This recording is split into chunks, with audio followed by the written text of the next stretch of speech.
Hi guys, as always, hope you're well and safe and have had a good week. Next up on Teammates, we've got ex-first team captain Jim Gillson.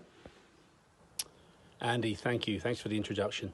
One of the problems about being a really old git is that when you come to reflect back on your playing time, you realise that you played with a hell of a lot of players over the years.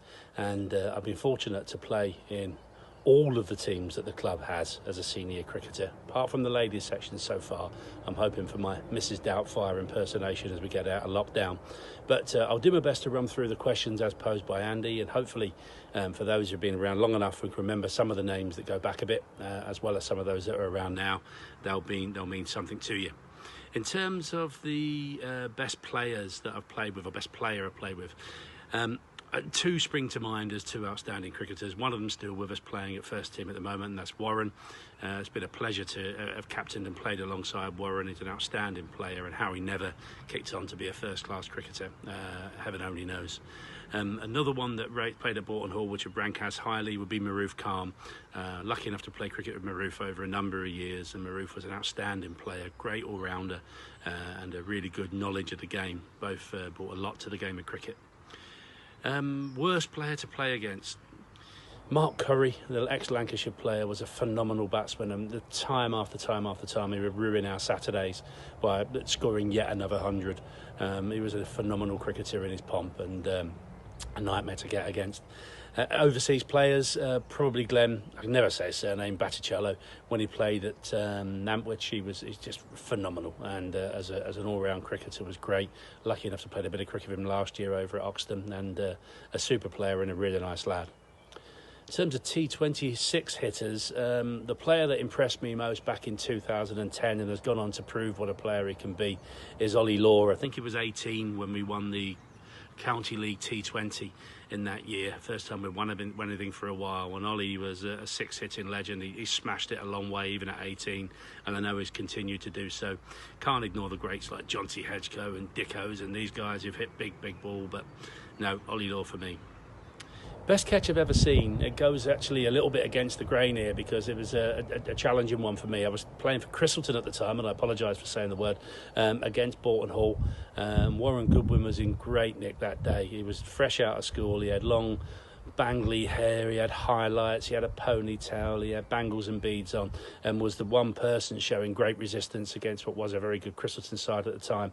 And he pulled a flat pull shot towards away from the clubhouse at Christleton, flying for all intents and purposes as going for a six. And then Simon Ratcliffe, the world's tallest human being, ran around and did a diving full length take just above the ground, and it changed the whole day. It changed the day completely because Borton Hall sadly on that day succumbed to a Christleton side that had a good one.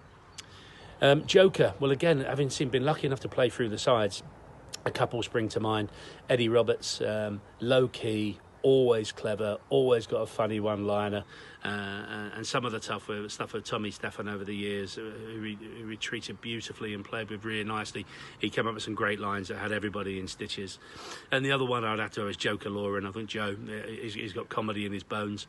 And Robbie Williams, if you ever get the chance to play cricket with Robbie Williams on the back pitch, you'll appreciate how good he is and how much fun he is when he's on the park. Worst trainer's hard for me because, Rick Moore's given me a load of stick. I've been out jogging, I got my shirt on today. Been out on the cycle this morning as well, Rick, trying to improve myself for you. But worst trainer is a hard comment to give, but I've got to give it to Keggy because he just didn't train. He got 50 wickets every year and bowled phenomenally every Saturday, but didn't like training, so he didn't. And when you got that many wickets, it's pretty hard to moan at him, really. But Keggy, worst trainer because you didn't do it, mate. Again, worst organised is a tricky one because generally people are keen on a Saturday. Joker Lauren's a shambles. The few times I played cricket with him, it's like he's climbed out of his wardrobe, out of the ironing pile and arrived at a cricket pitch. So Joe, it would undeniably go down to you, mate. Late to a game. Again, people weren't generally late to games of cricket. Late to warm-up was something that Seamus introduced as a skipper, and I like to carry on going. And you would regularly see Griff skidding into the car park at a minute to the hour or just after with a good cover story as to why you couldn't quite get there bang on time. So late to games, not right, but late to practice or late to matches someday for preparation would be Griffy. Sorry, mate. Best game of cricket, or most surreal experience on a cricket pitch would have to be playing against Oxton with Dicko, Rolo, Ross was playing, at Boughton Hall. Ross got a really good 70 odd or 80 on that day. I dropped him twice before he got to 10, and we could have had them all out for absolutely nothing, but they scrambled away to a decent figure. And Cruikshank came out to bat. Darren Cruikshank was batting beautifully, get himself going well, and then threw it away, and it looked like we were going to lose the match. I managed to scrabble a few runs, and then young Ollie Thompson at the time sneaked a few, and he got the winning runs to win the match. Cue scenes of Cruikshank coming running on the pitch to celebrate, followed by 11 Oxton players chasing him off the pitch for how he was disrespecting their side, which is sheer comedy in my mind. But it ended up with a great night in the bar, and at least 20 or 30 pints between the teams later. Kit Diva is only one. It's Goodwin. Nothing like it. Warren's kit, immaculately presented in the corner of the room time after time. Warren, Kit Diva.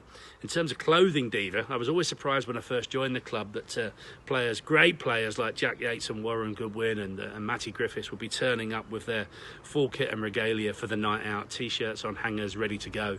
So there was a different form of kit regalia involved, and Kit Divas with those boys. If I could pick one player, past or present, to play cricket with at Boughton Hall, it would be a big, tough choice. I loved the season when we had Hendo playing with us, and standing at first slip to fast bowlers has always been something I've particularly enjoyed. So I guess the opportunity maybe to have stood at first slip alongside or at the other end of Curtly Ambrose would be a